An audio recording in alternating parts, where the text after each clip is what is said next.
Armstrong கொலையில் மூளையாக செயல்பட்ட அரசியல் கட்சி பிரமுகர்களை விசாரிக்க வேண்டும் என பகுஜன் சமாஜ் கட்சி சார்பில் முதலமைச்சரிடம் கோரிக்கை வைக்கப்பட உள்ளது.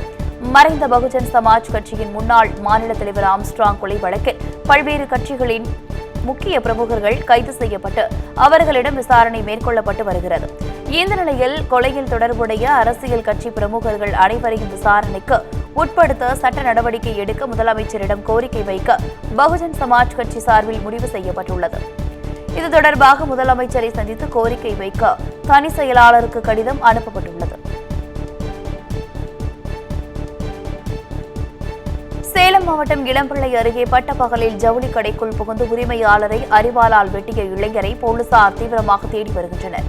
இளம்பிள்ளை அருகே தோக்காரன்காடு பகுதியைச் சேர்ந்தவர் ஈஸ்வரன். இவர் அதே பகுதியில் ஜவுளி கடை ஒன்றை நடத்தி வருகிறார்.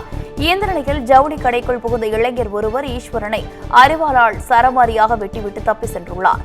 இதுகுறித்து பதபதைக்க வைக்கும் சிசிடிவி காட்சிகள் வெளியாகியுள்ள நிலையில் தப்பிச் சென்ற தங்குதுரை என்ற இளைஞரை தேடி வருகின்றனர்.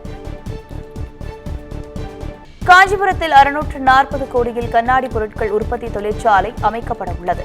காஞ்சிபுரம் மாவட்டம் பிள்ளைப்பாக்கம் சிப்காட் தொழிற்சாலை பூங்காவில் பாரத் இன்னோவேட்டிவ் கிளாஸ் டெக்னாலஜிஸ் நிறுவனம் உலகத்தரம் வாய்ந்த மின்னணு சாதனங்களுக்கான கண்ணாடி பொருட்கள் உற்பத்தி தொழிற்சாலையை அமைக்க உள்ளது.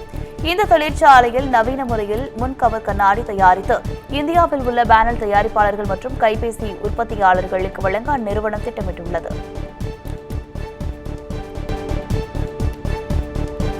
500 மது கடைகளை மூடுவோம் என கூறிய திமுக 1000 கிளைகளை திறக்க அனுமதி அளித்துள்ளதாக பாஜக மாநில ஒருங்கிணைப்பு குழு தலைவர் H. ராஜா குற்றம் சாட்டியுள்ளார்.